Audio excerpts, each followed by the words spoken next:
আসসালামু আলাইকুম, স্বাগতম আপনাদের আমার আরেকটি ভিডিওতে।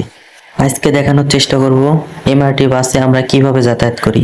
স্বল্প খরচে যাতায়াতের জন্য এমআরটি বাসের কোনো তুলনা নেই। এমআরটি বাসে যাতায়াত করার জন্য এই কার্ডটি অবশ্যই থাকতে হবে। প্রথমে আপনাকে বাস কাউন্টারে যেতে হবে, কারণ এই বাস কাউন্টার ছাড়া দাঁড়াবে না। তারপর লাইন ধরে এক এক করে বাসে উঠতে হবে। বাসে উঠে এই মেশিনটির সামনে কার্ডটি স্ক্যান করতে হবে। স্ক্যান করা শেষ হলে আপনি যাওয়ার জন্য প্রস্তুত। একটি কার্ড দিয়ে সর্বোচ্চ 2 জন যাতায়াত করতে পারবেন। আজ হলিডে হওয়ার কারণে ইতিমধ্যে অনেক লোকজন হয়ে গেছে বাসের মধ্যে।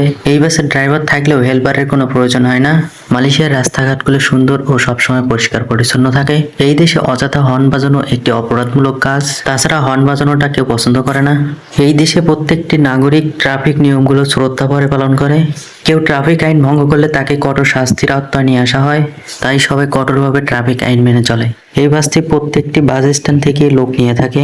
তাই এই বাসে চলাচল করাটা একটু সময় সাপেক্ষিক।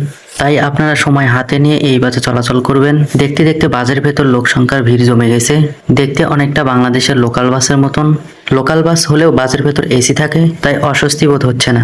আজ হলিডে হওয়ার কারণে প্রত্যেকটি ট্রাফিক মোড়ে ট্রাফিক জ্যাম হচ্ছে, তাই যাতায়াতে আজ একটু সময় বেশি লাগছে। আপনার গন্তব্যস্থলে পৌঁছানোর আগে এই বাটনটি প্রেস করুন, তাহলে আপনি পরবর্তী বাস স্ট্যান্ডটিতে নামতে পারবেন। আমাদের গন্তব্যস্থলে আমরা পৌঁছে গেছি। এখন আবার আপনাকে কার্ডটি স্ক্যান করতে হবে। যদি নামার সময় আপনি কার্ডটি স্ক্যান না করেন তাহলে আপনার সব টাকা কেটে নিয়ে যাবে। তাই অবশ্যই নামার সময় কার্ডটি স্ক্যান করতে ভুলবেন না। তো এইভাবে আপনি এমআরটি বাসে ভ্রমণ করতে পারবেন। আজ এই পর্যন্ত। সে পর্যন্ত ভালো থাকবেন, সুস্থ থাকবেন। দেখা হবে অন্য কোনো ভিডিওতে। খোদা হাফেজ।